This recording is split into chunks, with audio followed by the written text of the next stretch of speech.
Hey friends, athletes, what's going on? Happy Wednesday. Brianne Showman here, physical therapist and performance coach with Get Your Fix Physical Therapy and Performance. Yesterday, I talked about things that are not working to get you better and why those don't work. Today, as promised, hey Trevor, going to talk about the things that you need to be doing to get rid of this foot and ankle pain and why you need to be doing this. So, as you know, I'm very, very passionate about foot and ankle. I talk about foot and ankle a lot. And therefore, I want to tell you guys how you can start helping yourself in order to get rid of a lot of these issues. So you can, hey Jerry, so you can take time to, or stop wasting your time, I should say, by doing all those things that don't work that I talked about yesterday, and start spending time on the things that do work for you. First and foremost, with the feet. Hey, Antonella. With the feet. Most people don't know how to actually use their feet right. Most people's feet are very, very weak. Essentially, when we're thinking anatomically, and I'm not going to get a huge anatomy lesson here, but when we're thinking anatomically, the structure of our hands are very similar to the structure of our feet. Meaning, technically, if we train them, we should have as much dexterity in our feet that we do our hands. Problem is, hey Tim, hey Kim, problem is we don't train them that way.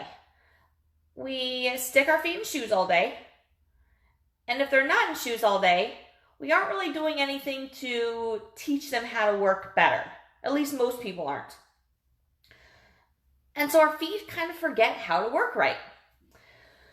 Over time, this causes weakness in the feet. It causes the feet to, if you walk and you notice your feet are collapsing in, you're falling arches, that sort of thing, that can be one of the reasons, or one of those reasons that happens is because we don't train our feet how to control themselves.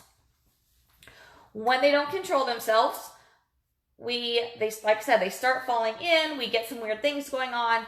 Everything in the foot, all the things in the lower leg that cross that ankle tend to get irritated, they tend to flare up.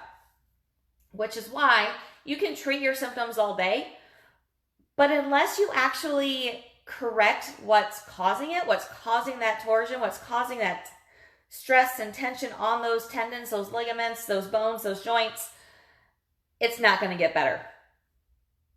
Abs, I love my toe shoes, James. That's actually how I got so passionate about this. As an experiment on myself, I started wearing Vibram 5 Fingers probably about 9 years ago now. And that's actually what got me out of orthotics, stopped having knee pain, all that sort of thing. So I absolutely love them. With that said, you have to be careful how you transition into them. It can't be a regular shoe into those full-time type thing. So we can definitely have a conversation more about that. But in general, I say absolutely. Now, when it comes to feet, a lot of times I hear people talking about how barefoot is bad, how they can't be barefoot because they need support in their feet. I have to disagree. Oh, that's awesome, James. I have to disagree about the barefoot situation because that's how we actually start strengthening our feet. By being out of shoes, our muscles actually learn that they're supposed to work. They learn that's what they're supposed to function. So without even knowing foot strengthening exercises to do, just being barefoot more can be really helpful. And there are a lot of things we can do to strengthen the feet, but just being barefoot can be really helpful for just beginning stages of getting those feet stronger and learning more support. Along with that, we also need to look at what our hips are doing. There is actually a lot of interplay between our hips and our feet. If one's tight, the others are likely tight. If one's weak, the others are likely weak as well. And so we also need to start looking at how strong are our hips. And I'm not talking about how much can you squat or how much can you do a lunge or deadlift or anything like that. I'm talking deep stability muscles. A lot of times when I'm looking at people walk or run, I'm seeing a hip drop happen. And these are people that are very strong athletes, but their deep muscles that actually stabilize everything aren't strong. And so when we have weakness in our hip stabilizer muscles, we're causing things to shift a lot. It affects what those feet are doing as well. So we also need to look at what the hips are doing, how strong they are from a stability and endurance standpoint, not just your gross strength standpoint. And finally, training your body how to move better. Over the years, our bodies are great at creating habits, and they're great at creating bad habits because of things that we've done in our life. There's actually studies and things showing that from pretty much grade school, because of kids starting to sit in school, that their movement patterns have changed. So I'm talking like first grade, second grade.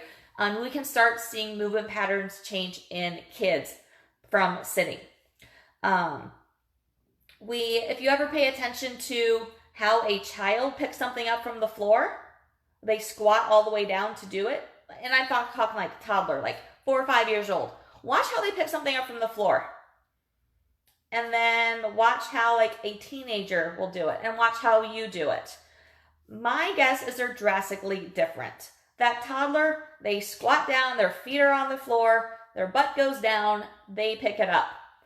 Once we get into teenage years, adult years, most people are bending down at the waist in order to do it.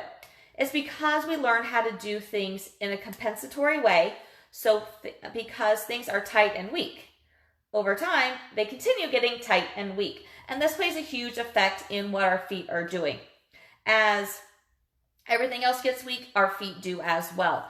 As we compensate in our movements, our feet have to compensate as well. So if we can train ourselves how to move properly, how to move better, how to be more stable and more secure in the way that we are moving and walking and functioning, we can calm down a lot of things. So I know it's a lot of information.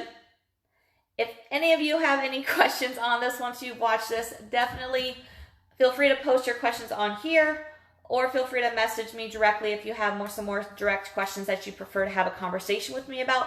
I'd be happy to answer anything there as well. So thank you everybody for tuning in. I greatly appreciate it. Have an awesome rest of your Wednesday, and I'll be back tomorrow. Bye guys.